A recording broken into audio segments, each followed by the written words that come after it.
On top, please write the words greatest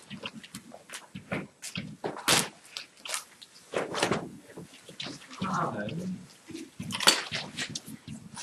factor.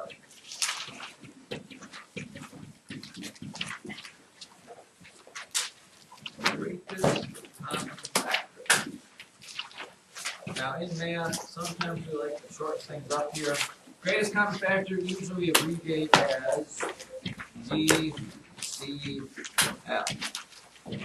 On the quiz, you see the letter GCF. That stands for the greatest common factor. And it's pretty self-explanatory in that. What is the greatest common factor? The greatest common factor is the largest factor that two or more numbers share or have in common. I'll just write that down and we'll just look at an example.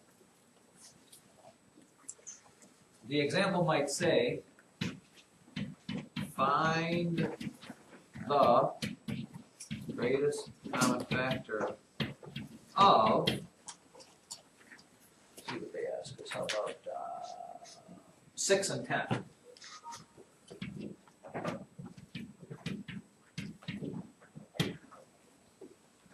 In order to find the greatest common factor, it's probably a good idea to follow these steps. Number 1, list all factors of the numbers, which you've been doing for a long time. So I have 6 and I have 10. What are the factors of 10? Well, 1 times 6 and 2 times 3. Those are the factors of 6. What are the factors of 10? 1 and 10, 2 and 5. Then maybe step number 2 is you could circle the common factors.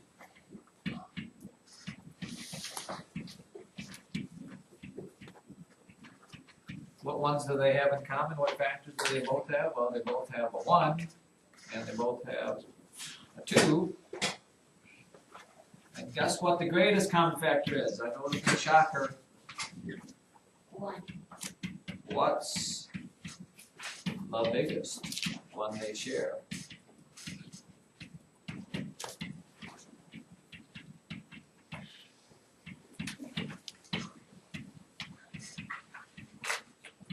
What is the biggest one these guys share right here? 2. The greatest factor that both 6 and 10 have would be 2. Why do you suppose they would never ask you what's the least common factor 2 numbers have? Victoria? Because it's always going to be 1. It will always be 1, because yes, 1 would be the smallest factor. Every number would have 1 as the factor. How about another example? How about the greatest common factor of 12 and 18. So we would list all factors of 12, which is always exciting. 1 times 12, 2 times 6, 3 times 4. Factors of 18, 1 and 18, 2 times 9, 3 times 6. Did I miss one? Which ones do they have in common? They have 1, they have 2, they have 3s, and they have 6s in common. But the greatest one they have in common is? 6. Yeah. 6. Now, I am sure somebody out there is asking, why would it be good to know this? Why would it be good to know this? Well, it goes to what we did yesterday. What was yesterday's lesson about? Remember? Reducing fractions. Well, if you come up with a fraction, let's say 6 over 12, when you reduce it, when you reduce a fraction like 6 over 12, you always want to reduce it by the greatest common factor.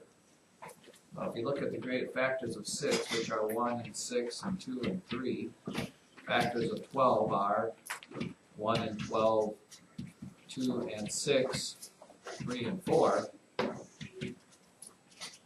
What's the biggest factor they have in common? 6. That's what you always want to divide by, because that'll get you the lowest terms right off the bat. 6 divided by 6 is 1. 12 divided by 6 is 2. 1/2.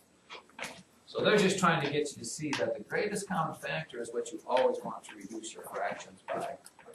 Do you have to? No, but if you don't, you're going to have to keep reducing more than one time.